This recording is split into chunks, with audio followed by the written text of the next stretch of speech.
کائنات کے خدا نے انسان کو صحیح راستوں کی طرف جانے کے لیے اپنے کلام اور الہام کے وسیلے سے اس کی خاص رہنمائی فرمائی ہے۔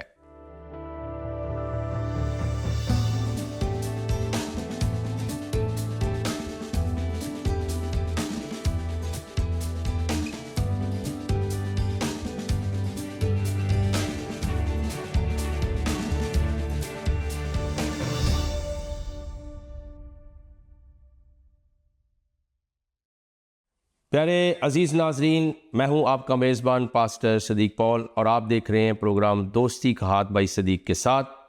آپ سبوں کی خدمت میں سلام، شلوم اور السلام علیکم۔ اپنے آج کے پروگرام کا آغاز اس دعائے خیر کے ساتھ کرتے ہیں کہ آپ جہاں کہیں پر بھی ہوں سلامتی کے ساتھ ہوں اور خدا تعالیٰ کی ذات قدوس آپ کو اور آپ کے گھرانے کو بڑی برکت دے۔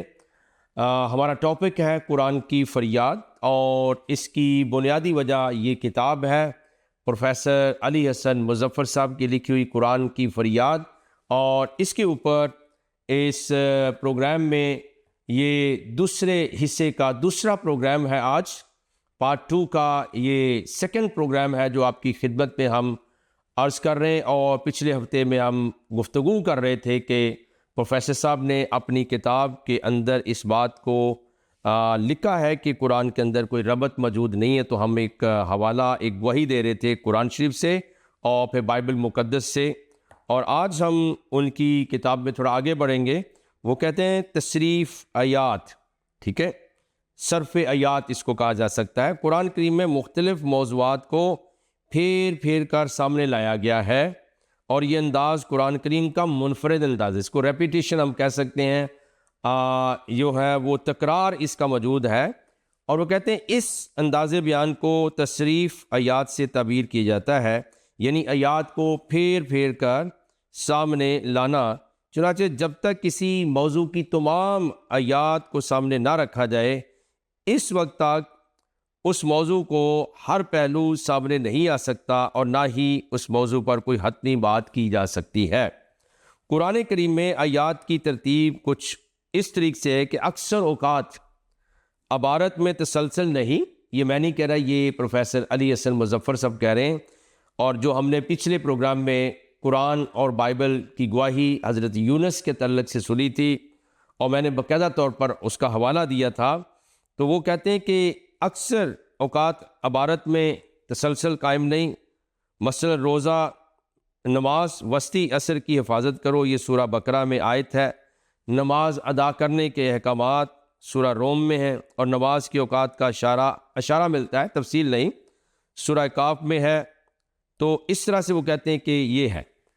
اب وہ بنیادی طور پہ یہ کہہ رہے ہیں کہ بنیادی شرط کیا ہے اس کے تدبر کی۔ وہ کہتے ہیں کہ اس کے اندر غور و فکر کرنا ہے، آپ نے اس کو ثواب کی غرض سے نہیں پڑھنا۔ گویا میرا خیال وہ کہنا یہ چاہتے ہیں کہ آپ کو سمجھ کے اندر تو نہیں آئے گا، لیکن آپ کو کافی محنت کرنی پڑے گی۔ اور یہ میں نے عرض کیا تھا ادبل کہ اگر آپ ایک عام بندے کو قرآن شریف دے دیں اور اسے کہ یہ پڑھو، یہ میں نے اپنا تجربہ کیا، میں نے جب لوگوں سے پوچھا انہیں کہیں سمجھ میں نہیں آتا، کیونکہ کبھی کوئی بات شروع ہو جاتی ہے اور کبھی کوئی، اور پھر ریپیٹڈلی اس بات کو بھی اصول تکرار میں، اور جس کو انہوں نے نام دیا ہے تصریف آیات کا، کہ اس طرح سے بیان کیا گیا ہے۔ اب وہ کہتے ہیں کہ تدبر جو ہے وہ آپ کو کرنا پڑے گا۔ اب وہ کہتے ہیں تدبر فی القرآن کے سلسلہ میں ایک بنیادی شرط یہ ہے کہ جب تک آپ اپنے ذہن کو پہلے سے قائم شدہ نظریات، اعتقادات اور تصورات سے پاک نہیں کر لیں گے، قرآن کریم کا صحیح مفہوم سمجھ میں نہیں آ سکتا۔ وہ کہتے ہیں کہ جو کچھ بھی آپ کا علم ہے، حکمت ہے، کچھ بھی ہے، مذہب، عقیدہ ہے، اس کو آپ دور رکھ دیں اور پھر قرآن کی، تو یہ تو کوئی بات نہیں۔ اگر کمپیریٹیو اسٹڈی کو کرنا چاہتا ہے، اگر کوئی تقابلی جائزہ لینا چاہتا ہے، تو وہ کیسے جناب اپنی تمام ان چیزوں کو خیر بات کہہ دے اور پھر قرآن شریف کو پڑھے؟ تو بہرکیف لکھتے ہیں کہ کہتے ہیں کہ اس وقت میں ہم انہیں ترجموں پر قائم رہیں گے اور جو ہمارے اسلاف نے کیے ہیں، یعنی جو ترجمے وہاں ملتے ہیں اور جنہیں ہمارے ملا اور مبلغ آج تک دہرا رہے ہیں۔ کہتے ہیں کہ بس اسی کے اوپر ہے جو ترجمے کر دیے گئے، ان کے لکیر کے فقیر، قرآن کی صحیح تعلیم دینے کا حق ادا نہیں ہوگا۔ مثلا وہ ایک مثال دے رہے ہیں یہ سورہ نمبر 2 ہے قرآن میں، سورہ بقرہ۔ وہ کہتے ہیں کہ اس کی ابتدا کیسے ہوتی ہے؟ الف لام میم ذالک الکتاب لا ریب فیہ ھدی للمتقین۔ اب وہ کہتے ہیں کہ اس کا ترجمہ جو عام لوگ کرتے ہیں، اس آیت کا عام ترجمہ جو ملا کرتا ہے وہ یہ ہے۔ اب ملا کہنے سے اگر کسی کو چڑ ہو کہ بھائی صدیق کیوں کہہ رہے ہیں، تو میں نہیں کہہ رہا جی، یہ ایک پروفیسر پڑھے لکھے انسان بھی اپنی کتاب کے صفحہ نمبر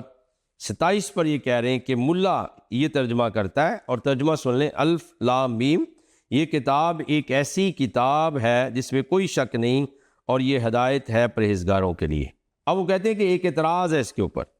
تو پیارے ناظرین، یہ اعتراض جو ہے وہ میں نہیں کر رہا ہوں، وگرنہ مذہبی سینسٹیویٹی حرکت میں آئے گی۔ یہ پروفیسر علی حسن مظفر صاحب خود، ان کی کتاب کا پیج نمبر 26 ہے، قرآن کی فریاد، اور یہی ہمارا موضوع ہے۔ اس کے اوپر کہتے ہیں ایک اعتراض ہے، ہمارے ہاں متقی پرہیزگار اسے کہتے ہیں جو دینداری میں ایک ممتاز مقام رکھتا ہو۔ کہتے ہیں کہ جی اس میں لکھا نا کہ ھدی للمتقین، لا ریب فیہ ھدی للمتقین، کہ متقین کے لیے ہدایت ہے۔ وہ کہتے ہیں ہمارے ہاں متقی کے ایک اعتراض ہے، وہ کہتے ہیں آبجیکشن ہے میرا، کہ وہ اس کو کہتے ہیں جو ایک ممتاز اور بڑا مقام رکھتا ہو، ایسا مقام کہ جسے یوں کہیے کہ خدا پرست ہونے کی آخری منزل سمجھا جائے۔ اگر کسی شخص کے متعلق یہ کہہ دیا جائے کہ وہ بڑا متقی پرہیزگار ہے، تو اس کی بابت کچھ اور کہنے کی ضرورت ہی نہیں سمجھی جاتی۔ اسی مفہوم کے اعتبار سے یہ اعتراض سامنے آتا ہے کہ ہدایت کی ضرورت تو اسے ہوگی جو گمراہ ہو، کیونکہ لکھا ھدی للمتقین کہ یہ متقین کے لیے ہدایت کا باعث ہے۔ جو سرکش ہو، جو راستے سے بھٹک گیا ہو، جو بدکماش ہو، تو بالکل پروفیسر صاحب اعتراض کر رہے ہیں کہ جی یہاں لکھا ہے کہ یہ متقیوں کو ہدایت کرتی ہے کتاب، تو وہ کہتے ہیں کہ یہ اعتراض سامنے آتا ہے کہ ہدایت کی ضرورت متقیوں کو تو نہیں ہے، پرہیزگاروں کو نہیں ہے، وہ تو گمراہ لوگوں کو ہے، وہ سرکش لوگوں کو ہے، بدکماش لوگوں کو ہے، برے لوگوں کو جو بھٹک گئے۔ اسے ہدایت کی کیا ضرورت ہے جو پہلے ہی ہدایت یافتہ متقی اور پرہیزگار ہے؟ اگر یہ کتاب جو ہے وہ متقیوں کے لیے نازل ہوئی ہے، تو پھر گمراہوں کی ہدایت کے لیے کون سی کتاب ہے؟ یہ وہ خود اعتراض کر رہے ہیں جی، کہ قرآن کہتا ہے کہ ذالک الکتاب لا ریب فیہ ھدی للمتقین، کہ یہ وہ کتاب ہے جس میں کوئی شک نہیں، لیکن یہ ہدایت دیتی ہے متقیوں کو، پرہیزگاروں کو، ریچس لوگوں کو، جو کہ بڑے بڑے پارسا لوگ ہیں ان کو۔ لیکن پروفیسر صاحب کہتے ہیں کہ ہدایت کی ضرورت ہوتی ہے جو ہدایت پر نہ ہو، جو گمراہ ہو۔ لیکن اگر یہ یاد رکھیے کہ آ جا کے پھر وہ ہدایت متقیوں کو کرتی ہے، تو کہتا ہے پھر گمراہوں کے لیے کون سی کتاب ہے؟ جواب اعتراض وہ کہتے ہیں، اب ذرا سن لیجئے، یہ اعتراض کیوں پیدا ہوا ہے؟ صرف اس لیے کہ ہمارے ملا نے اس آیت کا ترجمہ روایتی انداز سے پڑھا۔ وہ کہتے ہیں جی ملا کو غلطی لگی ہے اور یہ وہ ترجمہ، لیکن یہاں ایک بات ہمیں بڑے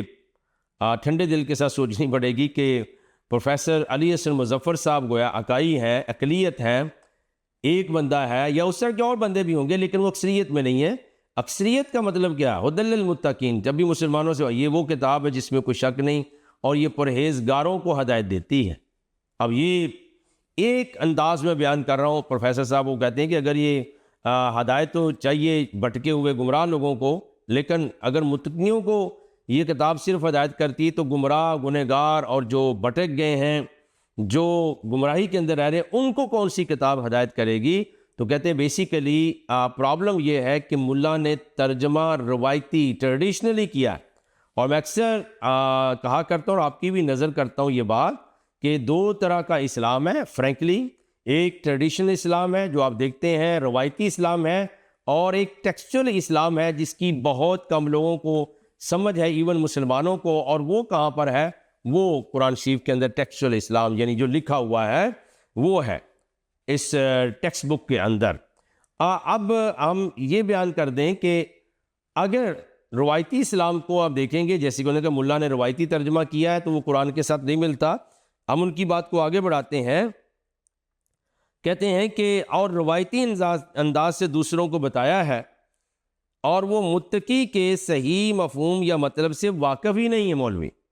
لہذا یہ اعتراض اس لفظ کے صحیح قرآنی مفہوم سامنے نہ ہونے کی وجہ سے ابھرتا ہے۔ تو جناب ہم نے کوئی اعتراض نہیں کیا ہے، یہ پروفیسر علی حسن مظفر صاحب کر رہے ہیں اور خود ہی اس کی وضاحت بھی کر رہے ہیں کہ یہ کیوں ہوا ہے۔ وہ کہتے ہیں کہ اس کا ترجمہ روایتی انداز میں کیا گیا ہے اور ملا کو متقی کے لفظ کا صحیح مفہوم اور مطلب ہی پتہ نہیں۔ تو اب یہ بہت بڑے چیلنج کی بات ہے اس پروگرام میں، اور ناظرین آپ اس پروگرام کو بڑی دلچسپی کے ساتھ میرا ایمان ہے دیکھ رہے ہیں اس وقت، اور آپ نوٹ کر رہے ہیں یا اس سے اخذ کر رہے ہیں، کچھ چیزیں حاصل کر رہے ہیں، اپنے ذہن میں رکھ رہے ہیں۔ تو یہ ساری کی ساری باتیں میں اپنی طرف سے نہیں کہہ رہا، اسی لیے لکھی ہوئی کتاب اور پیج نمبر 28 کے اوپر ہوں میں۔ اب وہ کہتے ہیں کہ تقویٰ کا بنیادی مفہوم کیا ہے؟ اب وہ کہتے ہیں کہ تقویٰ کا بنیادی مفہوم کیا ہے؟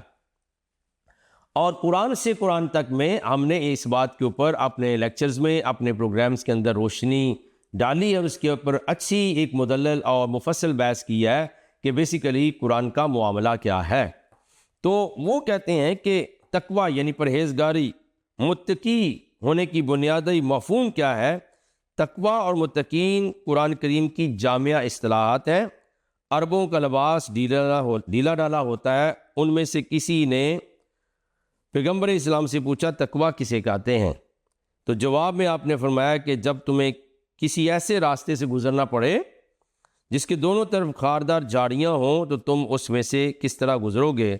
اس نے کہا میں کبھی ایک طرف سے اپنا دامن سمیٹوں گا اور کسی جھاڑی میں نہ الجھ جائے، کبھی دوسری طرف سے، اور اس طرح جھاڑیوں میں سے بچتا بچاتا اس راہ گزر سے محفوظ آگے بڑھ جاؤں گا۔ تو آپ پیغمبر اسلام نے فرمایا اسی کو تقویٰ کہتے ہیں۔ اس وضاحت کے مطابق متقی، اب وہ پروفیسر کہتے ہیں متقی وہ ہوا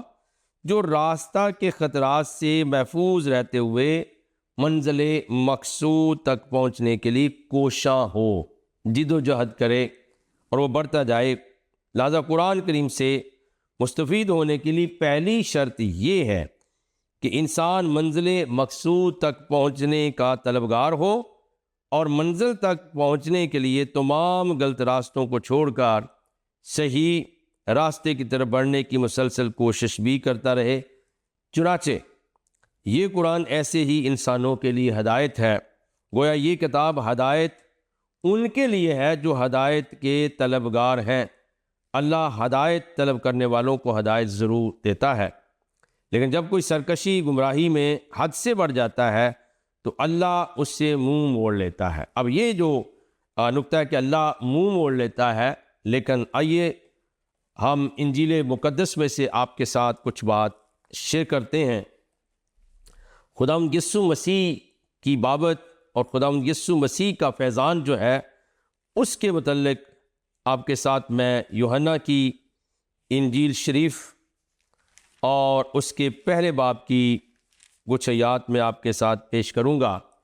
کہ اللہ لکھا ہے منہ موڑ لیتا ہے، لیکن خداوند یسوع مسیح اس دنیا کے اندر آئے، اور یوحنا کی انجیل شریف کا پہلا باب ہے، اور پھر میں اس میں سے چند باتیں پڑھ کے سناتا ہوں۔ لکھا ہے کہ وہ اپنے گھر آیا اور اس کے اپنوں نے اسے قبول نہ کیا، لیکن جتنوں نے اسے قبول کیا اس نے انہیں خدا کے فرزند بننے کا حق بخشا، یعنی انہیں جو اس کے نام پر ایمان لاتے ہیں، وہ نہ خون سے، نہ جسم کی خواہش سے، نہ انسان کے ارادہ سے، بلکہ خدا سے پیدا ہوئے۔ ایک تو یہ بات ہے کہ یہ فضل کی بات ہے کہ ابتدا میں کلام تھا، کلام خدا کے ساتھ اور کلام ہی خدا تھا، اور جناب حضرت یحییٰ، حضرت یوحنا ان کی مرادی کے لیے اس دنیا کے اندر آئے، اور خداوند یسوع مسیح بنیادی طور پر بنی اسرائیل کے اندر آئے، مگر جب بنیادی لوگوں نے ریجیکٹ کیا تو خدا نے اپنے فضل اور نجات کا اور بخشش کا دروازہ دنیا کی دیگر اقوام کے لیے کھول دیا، انسانوں کے لیے کھول دیا۔ آئیے میں ایک اور بات آپ کو پڑھ کے سناتا ہوں، اور آپ اس بات سے یقینی طور پر برکت پائیں گے کہ خداوند یسوع مسیح اور مسیحیت میں خدا کی جو برکت اور محبت اور بخشش کا پتہ ہے وہ کیسے چلتا ہے۔ لوکا کی انجیل شریف اور اس کے 19ویں باب میں اب وہاں لکھا ہے اللہ ان سے منہ موڑ لیتا، لیکن یہاں کیا لکھا ہے 19واں باب لوکا کی انجیل شریف کا اور اس کی 9ویں آیت سے یسوع نے اس سے کہا کہ آج اس گھر میں نجات آئی ہے اس لیے کہ یہ بھی ابراہیم کا بیٹا ہے، کیونکہ ابن آدم کھوئے ہوئوں کو ڈھونڈنے اور نجات دینے آیا ہے، کھوئے ہوئوں کو ڈھونڈنے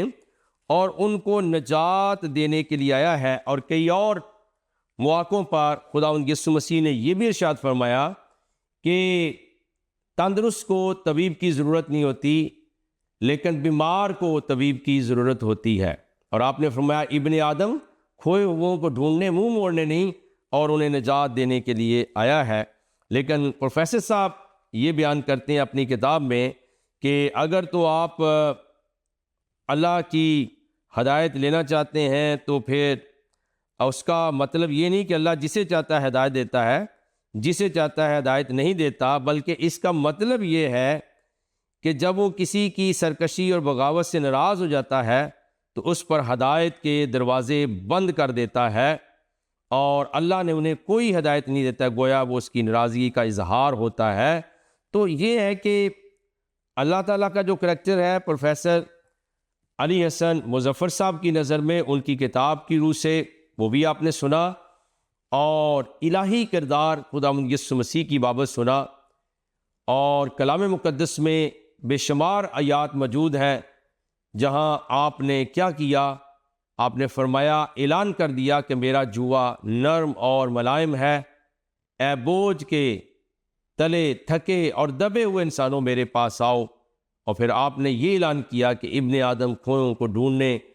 اور انہیں نجات دینے کے لیے ڈھونڈے گا بھی اور پھر انہیں نجات بھی دے گا۔ تو یہ فضل کا، فیض کا، بخشش کا دروازہ ہے جو خدا تعالیٰ کی ذات قدوس نے اپنے کلام مجسم، نور مجسم اور آیات اللہ، روح اللہ، کلمت اللہ جناب خداوند یسوع المسیح کی معرفت کھول دیا۔ تو یہ پروفیسر صاحب کی بات تھی، لیکن ہم نے ضمناً انجیل مقدس میں سے خداوند یسوع مسیح کی محبت اور ان کی شفقت اور برکت کو آپ کے ساتھ شیئر کیا ہے۔ اب کہتے ہیں متقین کی خصوصیات کیا ہیں؟ متقین کے الفاظ قرآن کریم میں بہت جگہیں ہیں، اور اس نے بڑی وضاحت سے بتایا ہے کہ متقین کی خصوصیات کیا ہوتی ہیں۔ ہم اس مقام پر ان کی صرف ایک دو خصوصیت کا ذکر کرنا ضروری سمجھتے ہیں جو ہمارے نزدیک بنیادی حیثیت رکھتی ہیں۔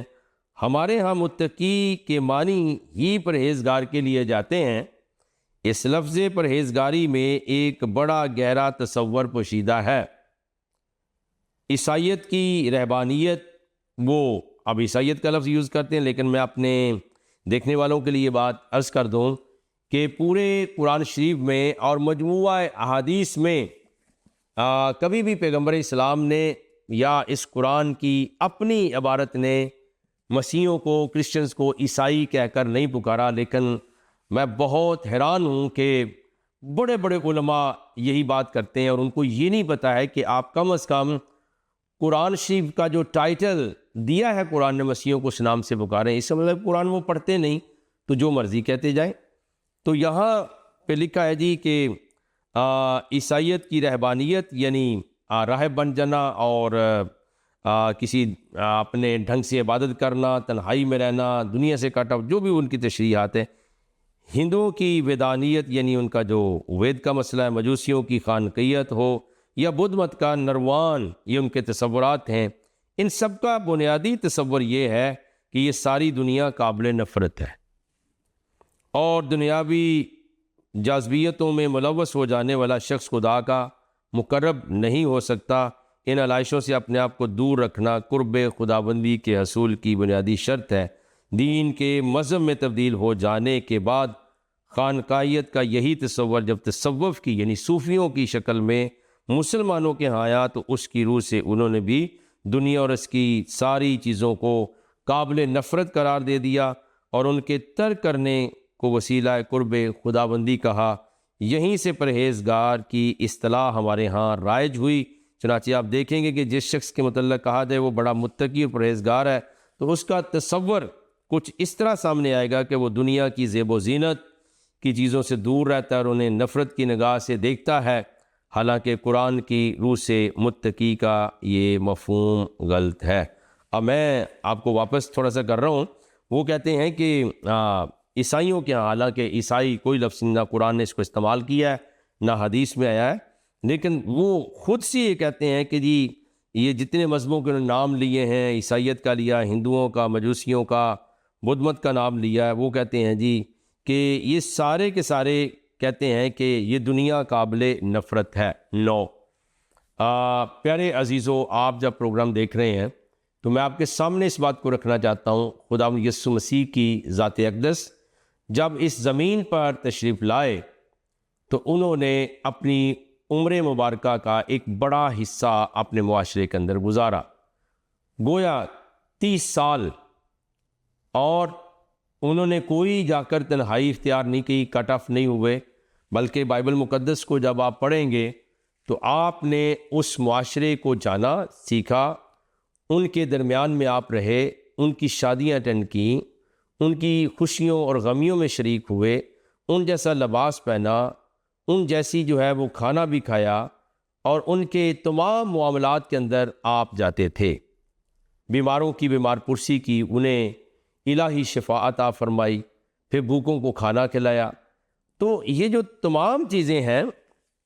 یہ یاد رکھیے، یہ اس بیان سے ٹکراتی ہیں۔ پھر ہم رسولوں کی زندگی کو دیکھتے ہیں، انہوں نے بھی کسی جنگل میں جا کر دنیا کو قابل نفرت سمجھا ہو، وہ جا کر، بلکہ وہ دنیا کے بیچ میں گئے، اور کلام مقدس میں مرکز کی انجیل شریف، اس کا آخری باب جب آپ پڑھیں گے تو اس میں لکھا ہے کہ ساری خلق کے سامنے جا کر انجیل کی منادی کرو، جو ایمان لائے بپتسمہ لے وہ نجات پائے گا۔ اور پھر متی کی انجیل شریف میں آپ نے فرمایا کہ جاؤ جا کر سب قوموں کو شاگرد بناؤ۔ یہ تو نہیں کہا کہ قوموں سے کٹ آف ہو جاؤ۔ اور خدا نے اس جہاں سے ایسی محبت رکھی کہ اس نے اپنا اکلوتا بیٹا کلمت اللہ، روح اللہ، آیات اللہ ان کو بخش دیا، تاکہ جو کوئی اس پر ایمان لائے ہلاک نہ ہو بلکہ ہمیشہ کی زندگی پائے۔ اور آپ کے سفر جو ہے، آپ دیکھیے مختلف شہروں کے، علاقوں کے نام، جب آپ گوسپل کو، چاروں اناجیل کا مطالعہ کریں گے،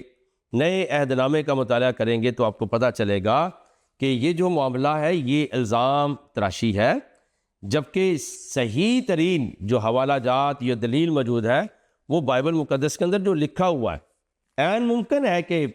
کچھ جس طرح آپ نے کہا صوفی اس طرح کر لیتے ہیں، مسیحوں میں کچھ ایسے لوگ ہوں، لیکن خدا کا کلام اس لیے آیا کہ وہ دنیا کے لیے، دنیا سے نفرت کے لیے نہیں، بلکہ آپ کا وہ بڑا احسن کلام ہے جو خدا یسوع مسیح نے ارشاد فرمایا کہ ابن آدم کھوئے ہوئوں کو ڈھونڈنے اور نجات دینے کے لیے آیا۔ تو پیارے عزیزو، بڑے بڑے جو اسکالر ہیں، بڑے بڑے پڑھے لکھے لوگ مسلمانوں کے اندر ہیں، ان کو شاید مسیحیت اور یسوع مسیح کے نام سے بیسیکلی مسئلہ ہے، ضد ہے، یا انہیں چڑ آتی ہے، یا ان کی طبیعت خراب ہوتی ہے، اس لیے وہ اپنی طرف سے ان چیزوں کے اوپر الزام تراشی کرنا شروع کر دیتے ہیں۔ تو اس لیے پیارے عزیزو، یہ بات نہیں ہے کہ جی مسیحی لوگوں نے اس دنیا کو اور بدھ مت نے سب کو جو ہے قابل نفرت سمجھا ہے تاکہ خدا کے قریب ہو جائے۔ یہ تو بائبل مقدس بات ہی نہیں کہتی ہے، بلکہ بائبل مقدس کا جو خلاصہ ہے